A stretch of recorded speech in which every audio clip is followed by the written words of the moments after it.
La consulta para el programa de hoy es de un amable oyente de Guatemala. Hace referencia al texto bíblico en Mateo 7, 21 al 23, y nos pregunta si este texto bíblico se aplica a creyentes, por cuanto algunos de ellos afirman que realizan las obras que aparecen en el pasaje bíblico citado.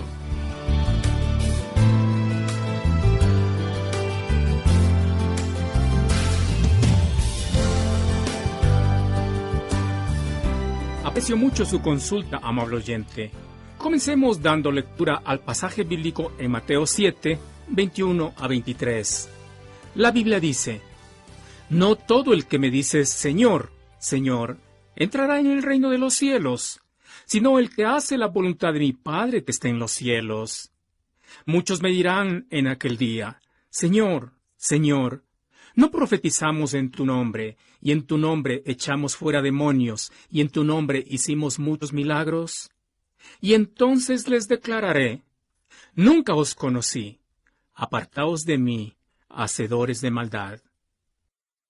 En este pasaje bíblico, el Señor Jesús pronuncia una severa advertencia en contra de las personas que afirman haber recibido al Señor Jesucristo como Salvador, pero que en realidad nunca lo han hecho, y en consecuencia jamás han nacido de nuevo.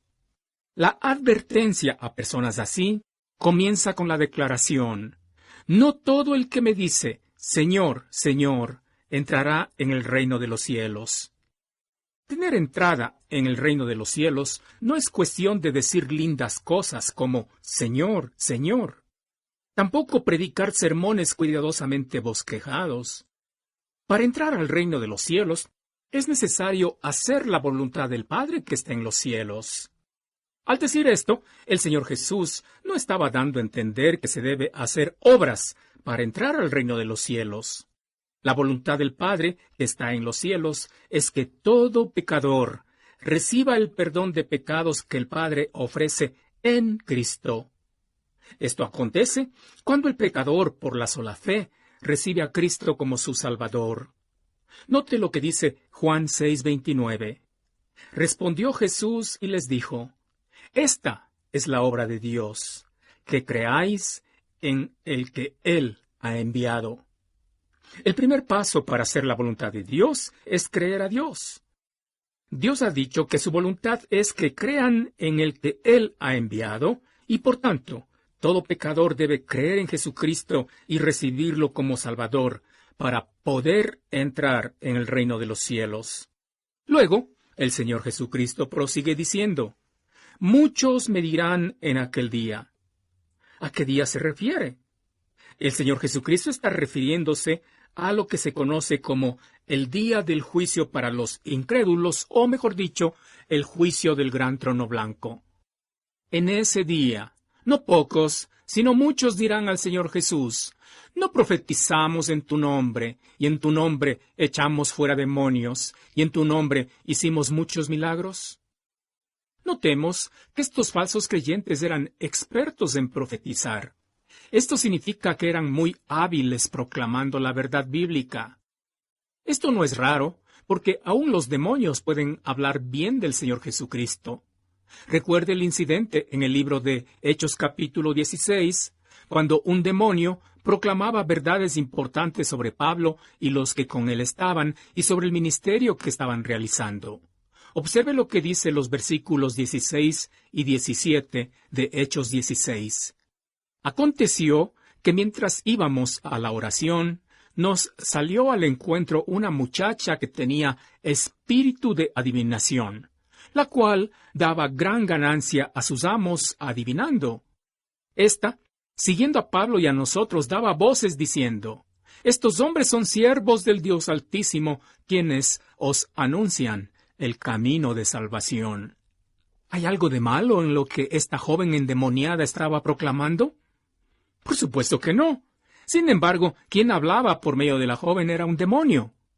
Así también, los falsos creyentes son capaces de hablar sobre la palabra de Dios, pero su mensaje no proviene de Dios. Los falsos creyentes también echaban fuera demonios. Por supuesto que esto no significa que Satanás hubiera estado luchando contra sí mismo. Satanás es muy astuto. Lo que Satanás estaba haciendo es limpiando la casa, para que luego entren no uno, sino una legión de demonios. Finalmente, estos falsos creyentes tenían el poder para hacer no pocos, sino muchos milagros. No todo milagro proviene de Dios. Satanás también es poderoso y puede entregar algo de su poder a falsos creyentes para que realicen obras sobrenaturales. Un milagro simplemente significa que está en acción un poder sobrenatural. Este poder sobrenatural puede tener su origen en Dios o en Satanás. Satanás puede dar poderes a sus seguidores para temporalmente echar fuera demonios con el propósito de engañar, haciendo pensar que es Dios quien está detrás de esto. Es interesante observar que los falsos creyentes profetizaban, echaban fuera demonios y hacían milagros en el nombre del Señor. De aquí podemos deducir que no por poner el nombre del Señor en lo que se hace, se garantiza que lo realizado se hizo por el poder de Dios. Este pasaje bíblico, amable oyente, es muy pertinente hoy en día para tomarlo como una advertencia sobre muchas cosas milagrosas, entre comillas, que vemos o escuchamos que suceden hoy en día. No se deje engañar, amable oyente. No todos los milagros, sanidades, expulsión de demonios o cualquier otra manifestación sobrenatural proviene de Dios. Satanás, el gran imitador y poderoso enemigo de Dios, también puede realizar obras sobrenaturales para engañar a sus víctimas. El texto, en Mateo 7:23, termina con una sentencia lapidaria. Y entonces les declararé, nunca os conocí. Apartaos de mí, hacedores de maldad. Vemos aquí que el rechazo a estos falsos creyentes no era solamente porque eran hacedores de maldad. El rechazo a estos falsos creyentes era principalmente porque el Señor no los conocía. Conocer, en este caso, habla de una relación íntima entre dos personas. Los falsos creyentes jamás recibieron a Cristo como Salvador. Y como consecuencia de eso, jamás llegaron a ser conocidos por el Señor Jesucristo. Al no haber recibido a Cristo, seguían muertos en sus pecados y por eso se caracterizaban por ser hacedores de maldad.